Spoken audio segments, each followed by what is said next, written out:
Hello student, आज मैं वापस आपको कैपिटल स्ट्रक्चर का ही एक क्वेश्चन करा रही हूँ। इस क्वेश्चंस में आपको ईबीआईटी दिया हुआ है कि EBIT is 5 lakh rupees and डेप्ट इज़ 12,50,000। डेप्ट पर जो रेट ऑफ इंटरेस्ट है इस 10% है।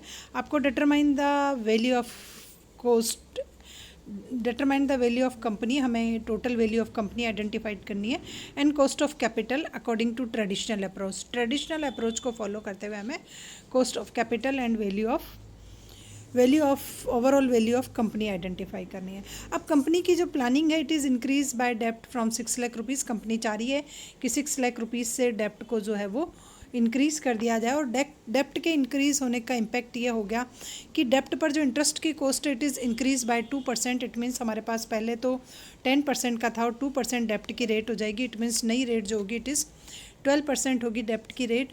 और इक्विटी की कॉस्ट जो है it is increase by 3%। Then हमारे पास इक्विटी की कॉस्ट 16% तो ऑलरेडी है और 3% इंक्रीज हो जाएगी। It means when we increase the डेप्ट capital the cost of equity will be increase by 90%। अब हम इस क्वेश्चन को सॉल्व करते हैं। तो first of all calculation of companies total value and cost of capital हमें आइडेंटिफाई करना है। वी या टोटल वैल्यू ऑफ फर्म लिख सकते हो आप इसको, total value of firm and K O overall cost of capital, ये हमें आइडेंटिफाई करना है। Then first of all it is EBIT हमें दिया हुआ है क्वेश्चन में। EBIT is equal to 5 lakh rupees है हमारा। उसके बाद इसमें से हमें लेस करना है इंटरेस्ट।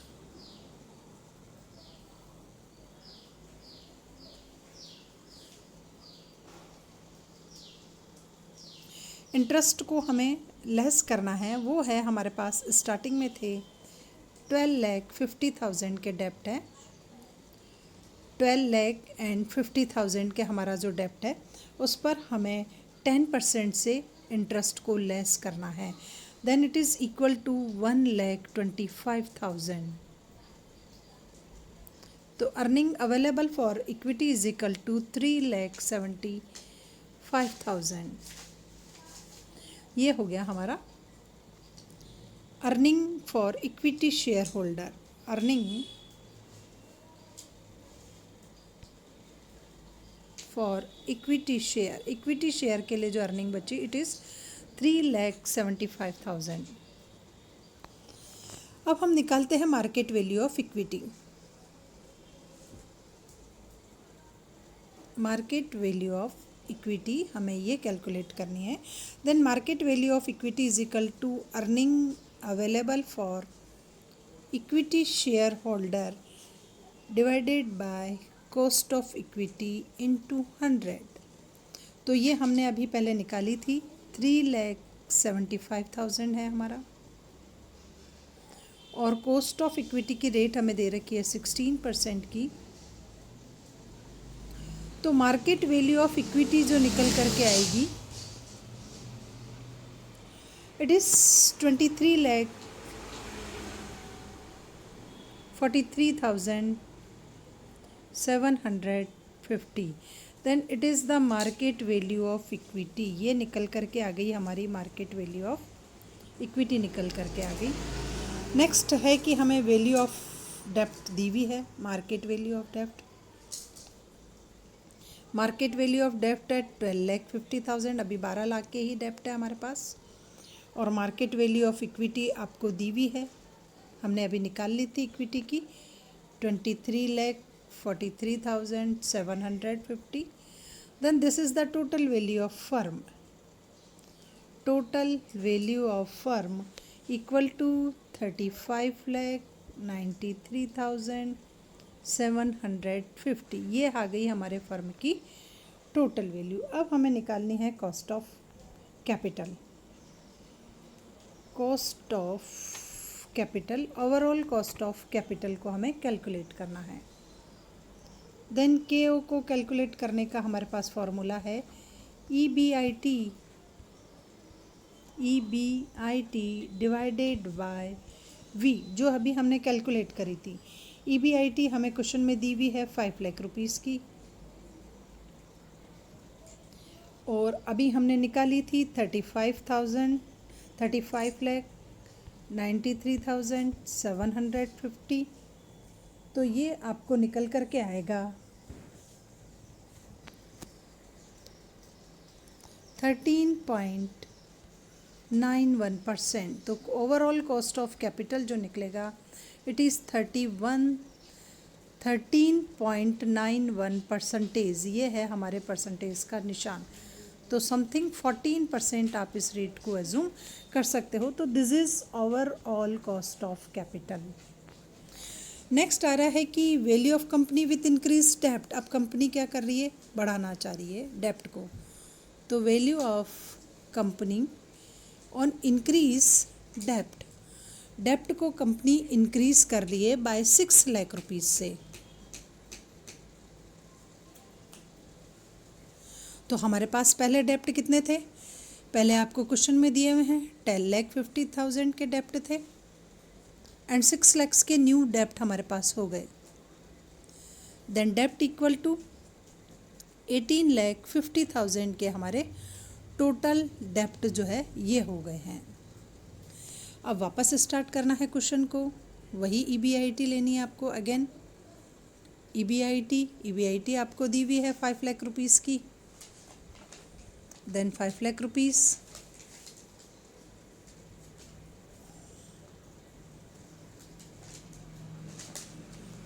रुपीज़ की EBIT दी हुई है।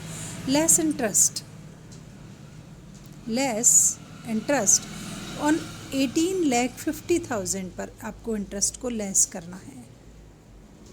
And rate of interest again increase हो गई, 16 पहले थी और 3 और बढ़ गई। इट मीन्स 19% से जो है वो डेप्ट का इंटरेस्ट हमें निकालना है। तो इट इज़ इक्वल टू 2,22,000। ये डेप्ट इसमें से माइनस हो जाएगा, 5 लाख में से हम इस डेप्ट को माइनस कर देंगे। तो यहाँ पर हमारी नेट इनकम निकल कर के आएगी, it is equal to 2,78,000। Next हमें निकालनी है market value of equity. Market value of equity, इसका फॉर्मूला आपको दिया वही है मार्केट वैल्यू ऑफ इक्विटी निकालने का, कि earning available for equity share holders upon के। देन अर्निंग अवेलेबल हमने अभी निकाली है 2,78,000। कॉस्ट ऑफ इक्विटी आपको क्वेश्चन में कह रहा है कि इंक्रीज हो गई है। कॉस्ट ऑफ इक्विटी भी जो है आपकी 19 की हो गई है कॉस्ट ऑफ इक्विटी। तो आपको इसको उसी से कैलकुलेट करना पड़ेगा। तो मार्केट वैल्यू ऑफ आपकी इक्विटी निकल करके आ जाएगी, 19% हो गई है, 16 पहले थी, 100 अब हो गई है। तो ये निकल करके आएगा आपके 14,63,157 रुपये की कुल मिला करके वैल्यू जो निकल करके आई। This is the value of equity. ये हमारे इक्विटी की वैल्यू निकल करके आई। अब हमें निकालना है total value of firm, then value of equity and value of डेप्ट। इक्विटी की वैल्यू है 14,63,157 एंड डेप्ट की वैल्यू इंक्रीज हो गई है। डेप्ट अपने ज़्यादा हो गए थे, इस बार ज़्यादा के इशू किए हैं डेप्ट। तो कुल मिलाकर के फर्म की जो टोटल वैल्यू हुई है इट इज़ 33,13,157। तो ये वैल्यू जो है वो कंपनी की total value of firm, total value of equity, total value of डेप्ट, जब इन दोनों को प्लस किया तो टोटल वैल्यू ऑफ फर्म हमारा निकल करके आ गया। अब आपको क्वेश्चंस में पूछा है कि विच सिचुएशन इज़ बेस्ट। तो देखिए, जब डेप्ट हमारे 12 लाख के थे, 12,50,000 के थे, then total value of firm थी 35,93,750 एंड व्हेन द डेप्ट value equal to this then the total value of firm will this. ये हो जाएगी फर्म की total value. Then which situation is best, then this situation is best. तो company को यहाँ पर डेप्ट को इशू नहीं। हेलो स्टूडेंट, वापस हम कैपिटल स्ट्रक्चर की ओर चलते हैं। कैपिटल स्ट्रक्चर का एक और क्वेश्चन है। इसमें हम राकेश लिमिटेड के पास जो है वो 10% के डिबेंचर्स हैं। राकेश लिमिटेड के पास 10 लाख रुपए के 10% के डिबेंचर्स हैं। And accepted net income around the, जो है इसकी net income it may be possibles, इन्होंने कैलकुलेट की है कि 4 लाख रुपीज़ है। सबसे पहले 10% के 10 लाख के डिबेंचर्स हैं, EBIT 4 लाख रुपीज़ है, और cost of capital, cost of equity capitalization is equal to 15% आपको क्वेश्चन में दे रखी है कि 15% है। अब आपको नेट इनकम थ्योरी के अकॉर्डिंग सबसे पहले टोटल मार्केट वैल्यू जो है वो निकालनी है। Total market value of firm जो है हमें वो कैलकुलेट करनी है। उसके बाद हमें कैलकुलेट करनी है ओवरऑल कॉस्ट ऑफ कैपिटल, वो कैलकुलेट करनी है। उसके बाद the impact of total market value of overall cost of Capitals. Next question जो है आपको उधर दे रखा है नेक्स्ट स्लाइड में कि द इम्पैक्ट ऑफ टोटल और market value overall cost of capital आपको देखनी है if debentures will increase from 6 lakh से। अगर 6 लाख से डिबेंचर इंक्रीज हो जाते हैं डेप्ट कैपिटल तो उसका क्या होगा, और 6 लाख से डिबेंचर डिक्रीज हो जाते हैं तो टोटल क्या इम्पैक्ट होगा।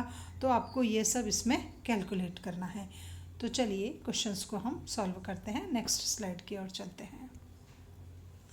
तो first of all we calculate total market value of company. हमें सबसे पहले जो कैलकुलेट करना पड़ेगा वो total market value of company जो है वो हमें कैलकुलेट इसमें करनी पड़ेगी। तो EBIT हमें दिया हुआ है, EBIT है हमारा 4 लाख रुपीज़ का, और लेस इंटरेस्ट ऑन 10% डिबेंचर। सबसे पहले हमें करना है लेस इंटरेस्ट 10% है। डेप्ट कैपिटल है हमारी 10 लाख रुपीज़ की, तो उस 10 लाख रुपीज़ पर 10% का हमें इंटरेस्ट जो है वो लेस करना पड़ेगा। तो इंटरेस्ट निकल करके आता है 1 लाख रुपीज़ का। 1 लाख रुपीज़ का इंटरेस्ट अगर लेस किया तो 3 लाख रुपीज़ की है, यही इनकम बचती है हमारी। नेक्स्ट उसके लिए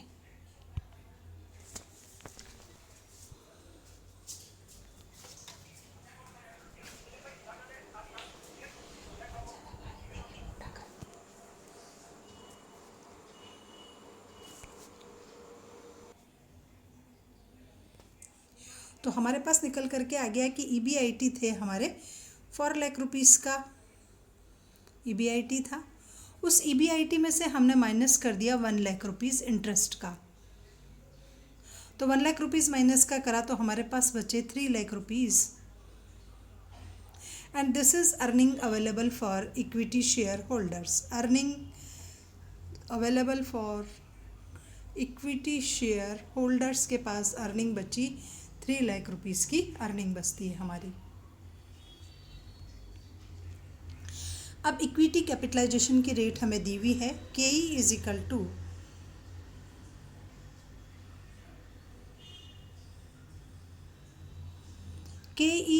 टू क्वेश्चन में दिया हुआ है 15%।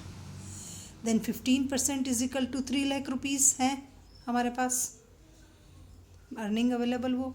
तो हमें S निकालना है। S means market value of equity.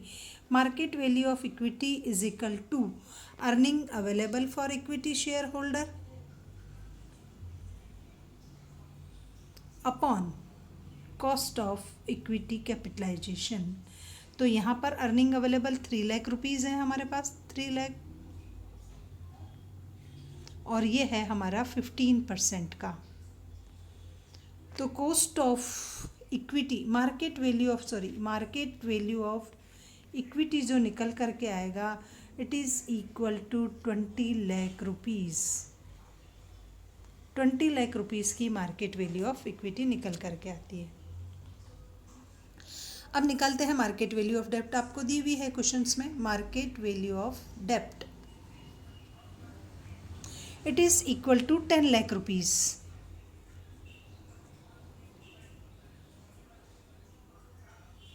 10 lakh rupees और 20 lakh rupees value of equity थी, then total market value of firm is equal to S plus D. It means cost of equity 20 lakh and cost of debt 10 lakh is equal to 30 lakh rupees जो है वो हमारी firm की total value निकल करके आ जाएगी. Next हमें निकालना है overall cost of capital KO, ये कैलकुलेट करना है. Then KO is equal to EBIT upon V into 100. EBIT is equal to 4 lakh rupees question में दे रखा है हमें.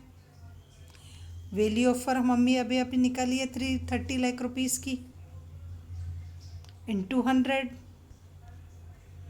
Is equal to 13.33%.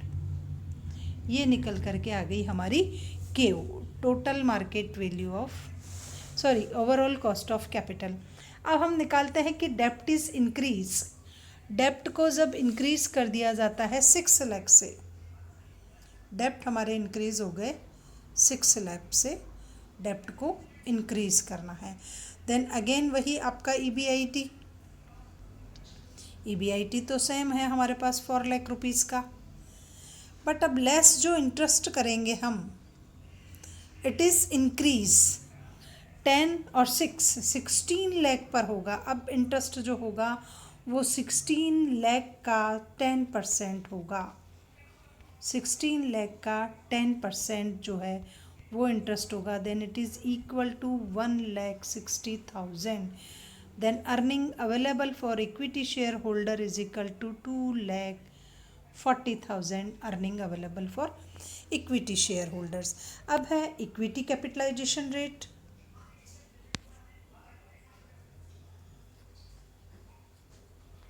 इक्विटी की कैपिटलाइजेशन रेट इट मीन्स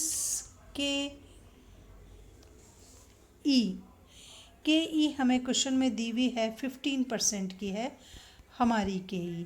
तो KE जब हमारे को दी हुई है 15%, तो हमें मार्केट वैल्यू ऑफ इक्विटी निकालनी है. Market value of equity is equal to E upon KE. E means earning available for equity shareholders 2,40,000 and cost of capitalization 15%. Then it is equal to 16 lakh rupees. 16 lakh rupees की हमारी ये हो जाती है. तो market value of equity is equal to 16 lakh and market value of debt is equal to again 16 lakh, क्योंकि 10 लाख के पहले थे, हमने 6 के और इंक्रीज कर दिए. Then total value of firm is equal to 32 lakhs. Total value of firm is equal to 32 lakhs. V is equal to S plus D, value of equity and value of this. अब निकालते हैं overall cost of capital या effect on overall cost capital when increase.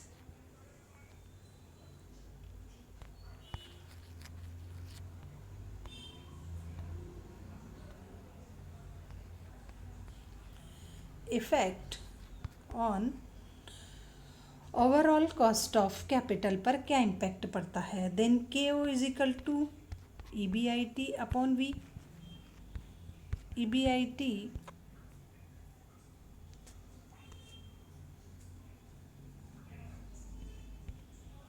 Upon V and into 100.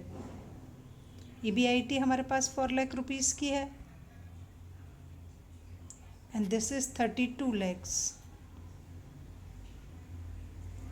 into 100 is equal to 12.50%. This is overall cost of capital. Next आता है कि when firm decrease debentures from 6 lakh rupees के debentures जो है अब हम decrease कर रहे हैं 6 लाख से, देन 10 लाख के थे स्टार्टिंग में और उसमें से माइनस कर देते हैं 6 लैक्स, देन रिसेंट टाइम में डेप्ट capital is equal to 4 lakh rupees हमारी डेप्ट कैपिटल होती है। तो वापस कैलकुलेट करते हैं EBIT is equal to 4 lakh rupees less interest on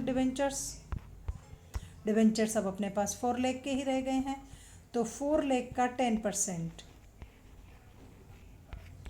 4 lakh का 10% it means 40,000, then earning available for equity share holder is equal to 3,60,000।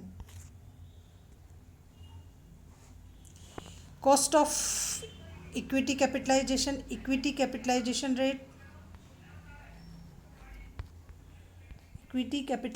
Rate is equal to question में दिया हुआ हमें वापस 15%, देन market value of equity is equal to E/KE, earning available for equity share holder is equal to 3,60,000 upon 15%, 0.15 कर देते हैं यही, तो ये निकल करके आएगा 24 lakh rupees. Then this is the value of equity. Total value of firm is equal to S plus D। S means value of equity, value of equity हमने अभी निकाली है 24 लाख रुपीज़ की, एंड वैल्यू ऑफ डेप्ट अब डिक्रीज हो गए, then total value of firm will be 28 lakhs।